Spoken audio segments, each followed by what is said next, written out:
all of them had that same flaw. We kept saying, can you tape grit to this core? No, and it's How like many times we had that conversation? God. four Can't. guys, The answer's four guys making $50 million, and every single one, come playoff time, want to go around you and not through you. And then you bring in all these guys you want to throw body checks in the fourth line and go, there we go. That'll fix it. It's like, no, those guys aren't on the ice enough in the big moments for it to matter. So Did you want to hear anything from McCrimmon about the trade at all? Yeah. Okay. We put 3 in there. Well, let's do the first one, Derek, on the process to trade for Mitch. Clip 1. You know, with respect to Mitch, we've had discussions with Toronto, going back a long time where we would have been interested in acquiring Mitch Marner. We had discussions at the trade deadline that were initiated by Toronto where they were trying to do a trade that involved another team. We weren't able to make it happen. When Mitch indicated, or it appeared that Mitch would be going to free agency, he was our target. He was the player that we wanted. And again, tying into why would you do that trade in advance? We wanted to eliminate other teams. We wanted to be able to create a one-on-one relationship with his representatives in terms of trying to do a contract, and that's how the deal came together. I've gone on record to tell you guys that if it was me, I would have given Mitch Marner a window at the end of the summer to start the season, but I would have given him a hard date to say, I cannot let you walk out the door for free here. Okay? If you are not signing with us, I need 2 teams, 4 teams. I need something. You got to give me something to work with.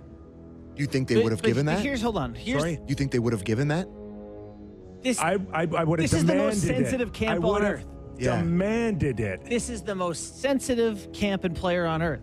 I mean, you're bringing up comments in press conferences from years ago that, Tree didn't come out and say, we got to get this guy signed. It's like, if they had gone to him and said, give me 2 teams, give me 4 teams, I demand it. Yeah. I mean, he might have packed up his ball and bag and gone home. Then pack up. I don't care. Yeah. I don't care. Yeah. Listen, I agree with you. You that's have a right. basic But you were dealing with a principle and live you just wire. Stick with it. Yeah. That's it. Yeah. All right, it's over. And they didn't show those stones. And I just talked Dobson and Darsh. They did there. I cannot be embarrassed in this situation. And Brad almost was. He salvaged Nick Waugh, which was, I like him. And I think there's some good upside. Yeah. I think as close as you can get to anything of substance, usually these things are like a fourth rounder, a fifth rounder. They got a guy with some upside here. 27-year-old controllable right shot center who can play. 6'4". Yeah, he can play. He can play. So good on Brad to get something, but he came this close to mismanaging an asset that could have been regarded as one of the worst managed assets in NHL history. No question. Yeah. Can I ask you about that 3-team thing that he mentioned there? Do you have any insight on what that was? Like, because I remember you brought up the Cowan the thing. Theodore, I think, was involved before. It was before the season. Before but at the deadline. At the deadline, he alluded to nothing. And it wasn't even close. Okay. Of Mitch being traded to Carolina or anything. He wasn't going anywhere. Well, because he kind of alluded to that he would have gone to, because he talked about how if there was somewhere he was going to go at the deadline, alluding to his wife being pregnant, that's a place that they wanted to stay and sign, which is 100% fair. I get that. Yeah. But at Vegas, there was part of a 3-team anyways. So I just wanted to bring that up. There was nothing for the Leafs to think that they could. They just won the Atlantic Division. Or they were on their way to win the Atlantic Division. You're not taking your leading scorer where you're perceived as maybe the best window to win a Stanley Cup. It was their best window. Exactly. So they would have got crucified trading Mitch. Well, if it was for Rantanen, it wouldn't have been. Done well. That was not happening, though. Rantanen had 16 points in 5 games. The time, I mentioned this, the time to have read the tea leaves was when, if you did your homework, you would have known that he had all types of problems with Colorado, and you could have possibly flipped him then. That was the only chance for Rantanen. Anything else on that? Or Nothing else on that. No, we're good. So what the hell are the Leafs going to do now? Yeah. Time to look around the league. Tree, who we're going to be joined by after the first break here. Let's just get a quick thought on where July 1st stood for you with what you saw out of the Toronto Maple Leafs and Brad Treliving. I think Anthony Petrilli wrote an article in Maple Leaf Hot Stove about free agency last year and just how hilarious the people who spent the most last year. So the most money spent on UFAs last year at free agency. For Predators, Kraken, Bruins, Blackhawks, Devils, Canucks. Those are the 6 highest spending teams in free agency last year. Yeah, and one made the playoffs? One made the playoffs. And not even close for the Preds, for the Kraken, like not even close. Blackhawks.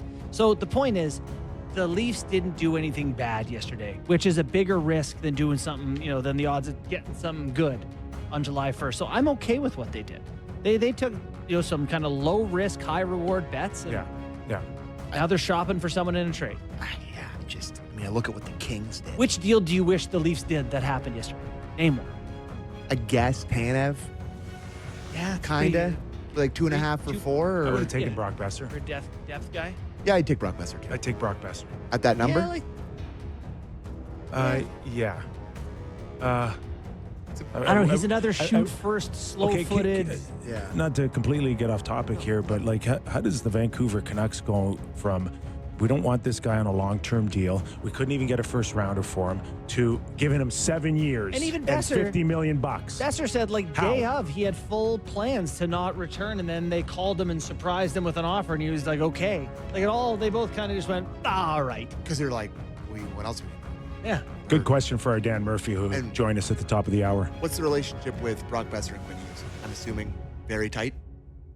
Well, I don't know. I mean, 2 American Couple guys American played for boys. yeah, I don't think it can hurt, can't hurt. right? Can't hurt. But even with Mitch Marner in the lineup, there were scoring issues here. Well, in the playoffs, there was, yeah. So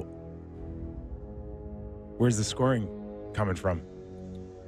I don't think they're as dead in that regards as other people. Matthews scored 33 last year after getting 69. He's not a 33-goal scorer. I think he can give you 50 next year. There's another 20.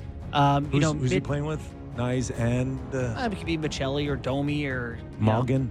Certainly he needs someone else. The one year he had Domi and Bertuzzi, he outscored his pace than when Marner played on his line, so I'm not too worried about him getting to 50. Okay. The other guys are going to get some of that Mitch opportunity, who played, 23 minutes a game or whatever. So I don't think they're fine. They need a top 6 guy. I'm not saying they don't, but I'm saying I don't think they're going to be a bottom 10 offense next year.